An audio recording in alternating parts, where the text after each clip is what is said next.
Afternoon, guys. We will start with a broadcast section that's got no embargo, followed by an embargoed section for 10:30 p.m. tonight.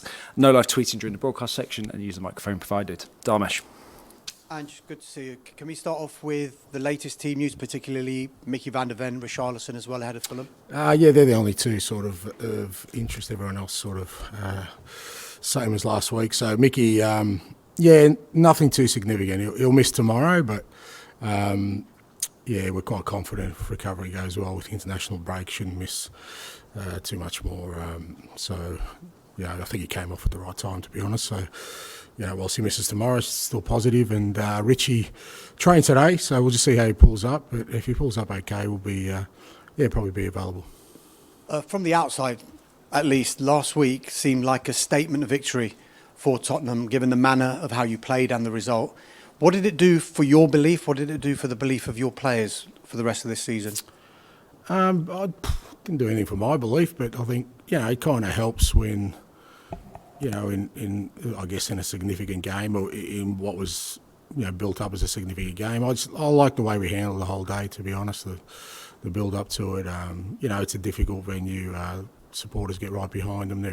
They've been, pretty formidable at home, and the fact that I thought we handled the whole day really well, played well, stayed really focused. I thought it was another sign of growth for us as a team, and players obviously feel good after that, but also understand that the reason we got that outcome was because they were really sort of focused on just playing our football. You mentioned growth, then you've always talked about how important it is to progress as your number one priority. But if you were to get into the Champions League for next season, would it accelerate that progress and maybe help you go into a transfer market for another level of player if you were in that competition? Well, as I think I said last week, that just depends how you kind of utilise that opportunity. As I said, just getting to Champions League or being a participant doesn't guarantee anything bar from a few games against some good opposition. It's about using that opportunity for growth, and like I said, whether that's in the off-season, but I doubt whether our off-season plans in terms of strengthening the team will change markedly from where we are now. We know what we need, we know the areas we need to strengthen, we know the kind of players and the profiles we need, and that won't change irrespective of sort of how the season finishes for us, because like I said, for us it's about growth. It's not about just having one target, and those plans are well in place. Hi Ange, if Radu starts tomorrow, that will be his first Spurs start. So I just wondered, how do you feel he complements Christian Romero at the back when compared to Mickey van der Ven? Yeah, I'll take the suspense out of it. He'll start tomorrow. So. Just in case. That's right.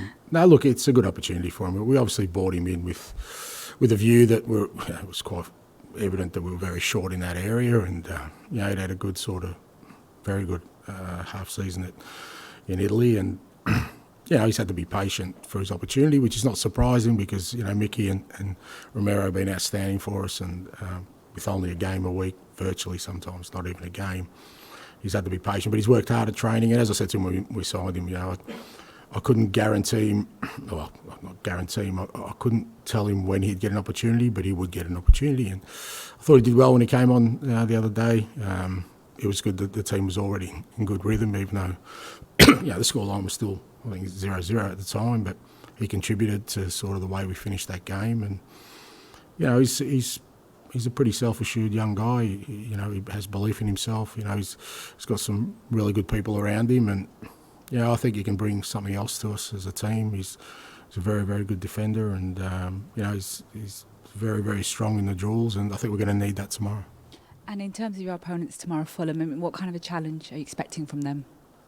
A tough one, particularly there at Craven Cottage, and Marco's always, whatever team he's got, he has them well organised, and they've been scoring some goals as well lately. I think their front three are a threat for sure. There's some obvious strengths they've got there, but no different to last week for us.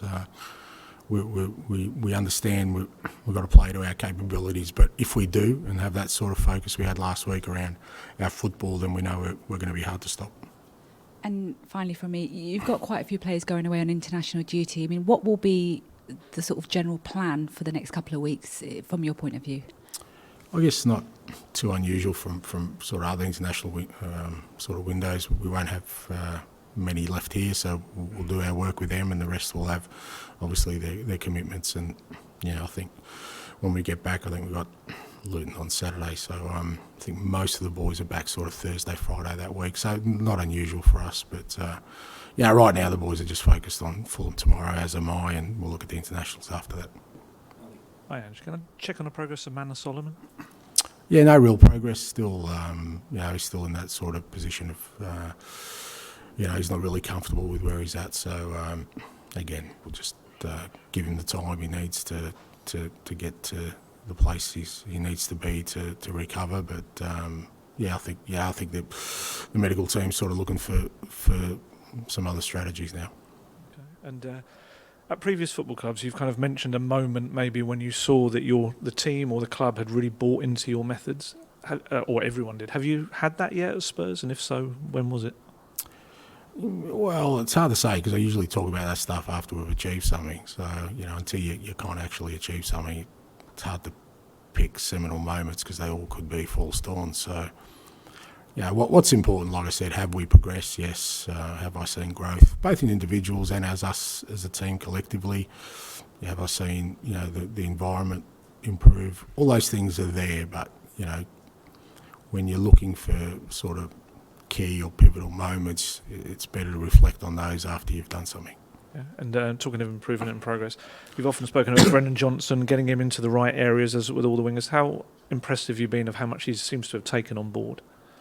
Yeah, no, he's been great. I think I said that it's probably, for a younger player, it's the hardest sort of area of the pitch to kind of, come in and make an impression because you're usually only sort of judged by one thing, and that is, your sort of goal involvements, and everything else in your game doesn't really register. So, especially for a young person like Brennan, who's coming to obviously, to a big club and with a significant transfer. But I thought he's handled it well, at every sort of juncture. He's taken the information on board. He's worked really hard in the areas we've asked him to work hard in. He's already got great qualities. That's why we bought him here. And, he's beginning to get the rewards now, but, that doesn't mean that stops. And that's the beauty of, I guess, for him and for all the guys, it's not about sort of being satisfied where you're at, and if they keep having that attitude of wanting to improve, and that's going to make us a stronger team and them key contributors. Just wondered, Ange, presumably, as from answers you've given before, you would have watched the Champions League games this week. When you watch them, are you thinking where your team is at relative to them? And if so, where do you think Spurs is relative to the quality of these Champions League knockout games? No, not really. I just don't think there's any use in that for us right now where we're at. I think the measure for us at the moment is just ourselves, and until you get to a place where you feel like, okay, that there are certain things embedded in this team that, are there now, and you're confident they're there, then you can start looking at, okay, well, how would we measure up against, the very best? I mean, you get challenged in the Premier League every week. I don't think you need any other measure other than that to see your kind of progress. And I think the English teams last night all performed outstandingly well. So there's a real test there, and if you pass sort of the Premier League test in that you're competitive and sort of battling for honours, that probably a good indicator of how you'd be in Europe. But it's a different beast as well. And like I said, for me, the current measures I'm looking at are all sort of internal. You talked a lot about the team and growth, and you talked about it last week with that Villa game. What are kind of the next areas of growth that you see for this team? Oh, so many, mate. Not that we're sort of, we've got massive gaps, but all these things are kind of, some of them are, you make real advances very, very quickly, and that's pleasing, but others are just small, incremental sort of growth that you can only get by sort of experiences, as I'll put them. So last week was an experience for us. You can't manufacture that at training. I can't cultivate that other than sort of preparing the guys for what's in store when a game is built, is a significant fixture, and you're away from home. How do you handle all that? It's experiences. Some of that growth is just having more and more of these experiences together as a group. Some of that growth, like I said, is still around our football. Some of that growth's in the individuals themselves.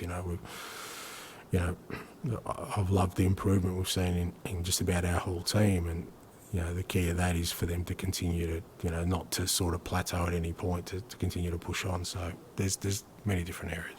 Have you felt as well an uplift? Because obviously, after all the injuries, then suddenly, the last few weeks, or gradually, I should say, it feels like you've got that competition, you've got players coming on and making a big difference. Have you felt an uplift in training and with players conscious that they really do need to be performing at their best, or there's someone else who can replace them? Not in that sense, but it does give you an uplift in training because, the quality of your training increases because, all the players, are available, or for the majority are available, and that just naturally increases the quality, the competitiveness of your training. It's not like, if when we had the injuries and, we didn't have those players, that training wasn't still very, very intense. It's just, like I said, you're able to do things at a higher level, higher quality. Players get tested, in many different areas. So it just helps for the general sort of feel of what we're trying to do. Again, just finish with George, please, at the back for this section.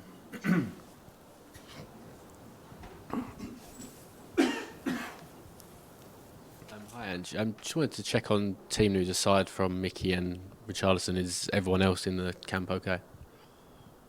Yeah, from last week, yeah.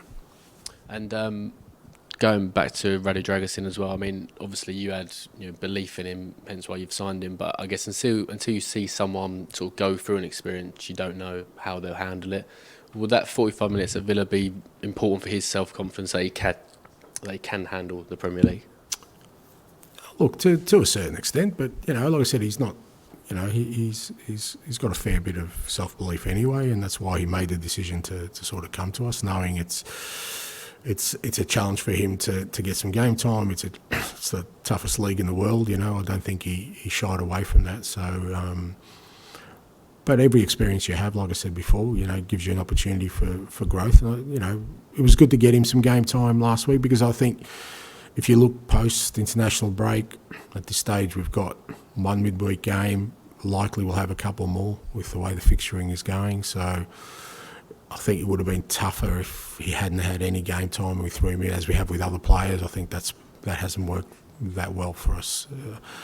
It hasn't worked that well, but it's really tough on players when they haven't played for a long time to then be thrown in. So I think more than anything, that half hour at least gives him that sort of, game time he needs at that level. Like you said, he was exposed to a very good team, some very good opposition, some very good opposition players, and I think that'll help him tomorrow, particularly at the beginning of the game. And just finally from me, saw a clip this week of you meeting Spurs fan Owen Bright again. Really lovely moment. In the sort of job you're in, is that sort of one of the best things about your job, the fact that you can give so much joy to someone by just sort of being yourself? Yeah, it is, but it's also reciprocal. I get a lot of joy out of it too, mate. It's not every day you walk out in training, somebody runs up and gives you a hug. It's not the usual greeting I get. So, and it wasn't just Owen. There was quite a few of his friends there, and I walked out and saw a bunch of Spurs supporters buzzing, mate. There's no better feeling. So, as much as we understand that particularly the players, they're their heroes and the joy they give them, mate. We get equal joy out of it, mate, because like I said, it's such a fantastic feeling to see people who are passionate about their football club and how much joy it gives them. It's just a privilege to be in that space. Okay, we'll end the broadcast section there. We'll move on to the embargoed section for 10:30 p.m. tonight. Tom? Someone this season, are you confident he'll play again this season? Not really sure, and I wouldn't want to put that pressure on him. Obviously, like I said, he's had a tough time, and whenever players go through these periods, the important thing is not to sort of try and put any, sort of firm deadlines or any firm sort of statements around it. I mean, Bentancur went through it, it overlapped 2 seasons, but these things happen, and we've got Cess going through it. So all you got to do is just help them along the way, support them, and give them sort of as much guidance as you can, and then put them in the hands of the people who know best, and just see what the outcomes are. It was a lovely finish from Timo Werner last week. Good finishes from everyone, but he's had quite an impact already. It seems to be quite well known that the club have an option to sign him. From what you've seen from him so far, would you be happy if the club exercised that? Don't think it's the time for those kind of decisions, and I don't think, again, that would be fair on Timo for me to.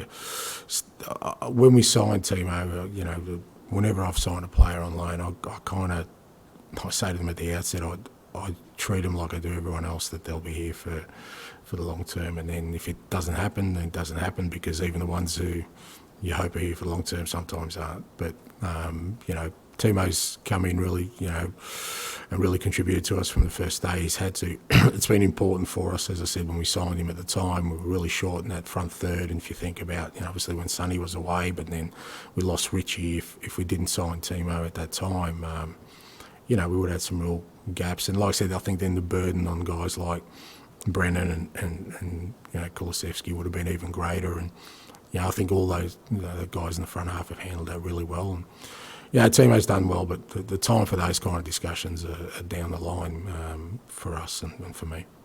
Just finally, a year in football is a long time. This time last year was when your predecessor left, and we had what happened towards the end of the season. You came in. First of all, I know you don't like talking about things that previous managers said, but he did accuse the squad of being selfish. Have you ever had anything like that come up during your time here? And can you give us a bit of an indication of the kind of things you had to deal with when you first came in? I don't. Like I said, I don't think that's fair for me to comment on anything that another manager has gone through, because then that would be like another manager commenting on my experience. 12 months ago, I was at Celtic, mate, trying to win a treble. That's where my thoughts were, and that's where my focus was, and it was really important for the football club and for me that in that year that we put all our efforts in that. I was so far removed from Tottenham or the Premier League at the time that for me to sort of understand why or the reasons behind circumstances that occurred is just, like I said, it's not right, and I wouldn't be fair, and I'd hate it if anyone did it with me. But in terms of my experience since I've got here, it's been the same experience I've had at every other football club, mate. It's about coming in and judging everything on its merits, and changing the environment, see how people adapt, see where the gaps are, see where I could sort of help. No different from any other football club I've been in, and you understand that most of the time when you get appointed because there needs to be change, and sometimes it's hard to accept that or embrace change. But when you're new, like me, coming in, I think it's easier for me to kind of instigate those things, and that's what I've focused on since I've got here. I didn't need to look into the past or what happened last year or the year before, the last 10 or 15 years. All I needed to see was from the day I started how people sort of evolved in the environment I set. Jagusin was known as the bodyguard apparently in general. Does he have a nickname here? Would you I call him Radu, mate. What do you think? I got no idea, mate. No idea. Nicknames are not in my brief. What qualities did he have that marked him out above any other candidates that you guys looked at for that position? Look, in terms of, profile, he's a young man that's already played significant minutes, which I think helps us when we're recruiting, because we still, we feel like we're a squad that needs to grow and develop. So you're looking at that younger demographic, but at the same time, you're looking for guys who've played football. I've liked his trajectory in that, he's kind of played at clubs where he's had to fight for everything, and the characteristics he has around his defending and his defensive principles were really strong. Obviously, playing in the Serie A, you get tested every week, and there was been growth in him from his start, which again something I look for. And then he really wanted to come here, mate. That's I don't disregard that. When players really have a strong desire to join our football club, they've obviously thought about it and have evidence to suggest to them that this is the right move for them. And, he's got all those attributes, but, plenty of room for growth as well. And, from the moment he's arrived, he's taken every opportunity to try and do that with himself. He works really closely with Wellesley, defensive unit, the other defenders, to understand, the principles of our game. And, I think that's always important to me.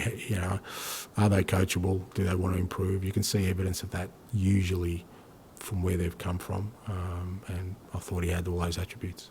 He's getting the chance now, obviously, because of an injury. You had a player here who looked really good together. You were knowing that coming in. That I'm guessing that you do really expect him to put some pressure on those two and compete for the place with him. Well, he has been already, but that doesn't change irrespective. I don't think you need any more evidence than this year that you can't do with just two centre-backs, no matter how good they are. We've been challenged in that space. So we need players ready to play and contribute and push each other. And, it's not like even when he wasn't here that Mickey and Romero were comfortable. They were pushing themselves. They've improved immensely, both of them, from day one. So they don't need any other competition. The competition is within themselves. Like I said, I look for people who just want to be the best they can be every day, irrespective of the circumstances. I don't want to be prodding them every day. I don't want to be trying to create artificial scenarios for them to push themselves. I want them to come in here every day, push themselves, because that's who they are. And I think we've got that with the majority of this group. Lastly, how do you feel in the rooms when things aren't seeming to come in Europe? Do you miss that experience? How much drive does it? I do very much, mate. Yes, and yes, it does drive me. John? You mentioned that you felt you didn't need to look into the past. Do you feel that people do look at the past too much? No. Spursy phone at you lots of times. At me? Well, not you. But yeah, but I think that's okay. I mean, but that's an external viewpoint. Like I said, it doesn't help me in sort of, and again, that's my way of kind of thinking my way through the process of, going into a new environment and then trying to turn it into something I believe can be successful. I've never found it too useful. So I'll give you an example. What do you reckon the first thing that happened when I was appointed? It was that I got about 1 million different opinions on what needs to change here. And if I put them on a spreadsheet, I would have probably had to get rid of all the players, all the staff, balanced by I should keep all the players and keep all the staff, because just about everyone was great or not great, depending on your viewpoint. So I've always felt, and it's not like people start with a clean slate, because that doesn't exist either. Everyone has a history, but you kind of got to look beyond, the obvious. The obvious was that the club wanted change. I keep talking about that word change, but very few people are actually willing to commit to change, real change. Real change means, people, habits, behaviours, like making strong decisions around those things, not just a new person comes in, a new manager comes in and everything's going to be all right. It doesn't work that way. How long did it take you to sift through all that and then decide how much change? Well, it's an ongoing process, but usually, within the first sort of month, 6 weeks, you get a pretty good indication as to the direction and how strong I need to be. The reality is sometimes you can't make the changes that you want to anyway, because there are people committed to the club that you can't change. So you have to then find a way to work through that process. So like I said, it's ongoing all the time, but usually, for me, it's always, that sort of first month I kind of keep my mouth shut and just look and listen and trying to breathe in whatever information I can and kind of make my assessments from there. You also mentioned your connection with the fans. There's a section, the older section, where they're being priced out onto the Premier League. Does it matter to a manager who's in the stands long as somebody is? That's also looking into the club's past, isn't it? Well, I want Spurs supporters in the stand, mate. I don't want just anybody in there. I want people who are passionate about the football club. And You know, I want you know the stadium to reflect that feeling of attachment that they have. So, but as I said last week, the supporters and have a voice, so they're allowed to use that to express how they feel. They can do that in the stadium. They can do it in other avenues. And as I've always said, I'm never going to dictate how they should behave or what they should adhere to. That's for them. It does seem, and don't just mean Tottenham, it's just would seem the simplest thing for a club is to get in tourists who are willing to pay money for plastic fans and pay the most. See, that's really harsh, yeah. Because I'll tell you why. Because I'm probably plastic and touristy because I was coming from the other side of the world, really passionate about football, and if I could get access to see a Premier League game, that was the world to me. So to label people plastic or tourists, I don't think that's fair. Just because people live on the other side of the world, this football club has supporters all over the world, have supporters all over the UK that don't always get access to the games of people who live here, and I think we should always have the ability to accommodate them and give them that feeling of, it doesn't make them any less passionate. I think it's really disrespectful to call fans who are willing to go to the expense of coming halfway around the world. You don't know how passionate they are about their football club. Maybe they've only started supporting it in the last 2 years. Who knows? I don't know. But that doesn't diminish who they are, I don't think. It's a balancing act, isn't it? Well, it's always it's a balancing act only if your end means isn't about growing your football club, and I'm talking about in every aspect, your fan base. It's why we do tours around the world, is to take this team to places in the world where I know people are passionate. I know there are passionate Spurs supporters in Australia, just as passionate as they are here. They don't live here. They can't come to the games. They can't buy a season ticket. In fact, I've had friends in Australia who do buy season tickets and can only get here a couple of times a year because that's how passionate they are. So it's as long as your overall objective is to grow your football club, then I think you'll find the balance you need. Okay, Dom? And you said just there that it's become kind of obvious throughout this season that you can't function in a club this big with two centre-backs, signing Radu, just ease that into a bit. But does that position remain sort of a priority to address in the summer? Three isn't that different to two, is it? Well, it's a little bit different. It's one more. But if you're saying is it an area we can strengthen, yeah, it's an area we will look at. But with all these things, like I said, it's about trying to strengthen the group as much as anything else. And if you think about when I first arrived, I think we had maybe 6-7 centre backs at the club.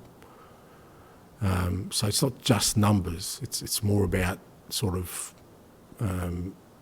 the ability of those players to play the football we want, and kind of fit into what we're trying to build here. So, I think it is an area of the park we will look to strengthen, but I think we'll look to strengthen all areas of the park for come the end of the season. But again, that's planning that's already underway and other people in charge of at the moment.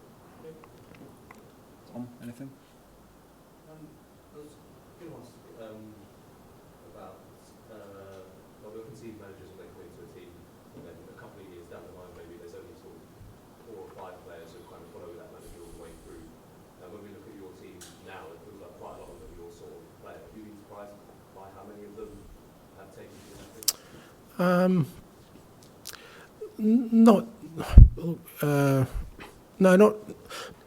Not really. I struggle with those questions only because like I say, I don't have any sort of preconceived sort of targets before I take the role, because you don't know until you sort of come. So, look, I knew I was working with some very, very good footballers.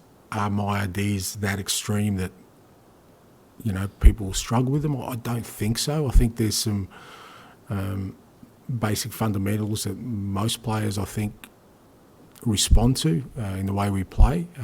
But then it's about, like I said, suitability to the environment, the way we train, a lot of sort of personality, characteristics of the individuals. But I've been really pleased with kind of the core group. Like I said, not just the way they've adapted, but the way they've grown during the year. When I look at the players, I mean, obviously the ones we've brought in have been great. They've contributed and fit in really well. But the guys, that I've inherited and have played most of the season, I've seen real growth in them, which is probably the key thing for me.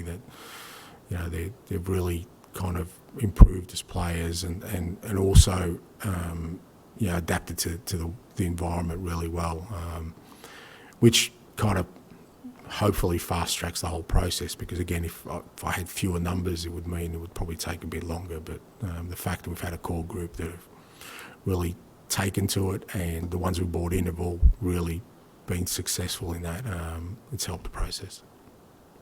Thanks, guys. Thanks, Thank you. Thank you.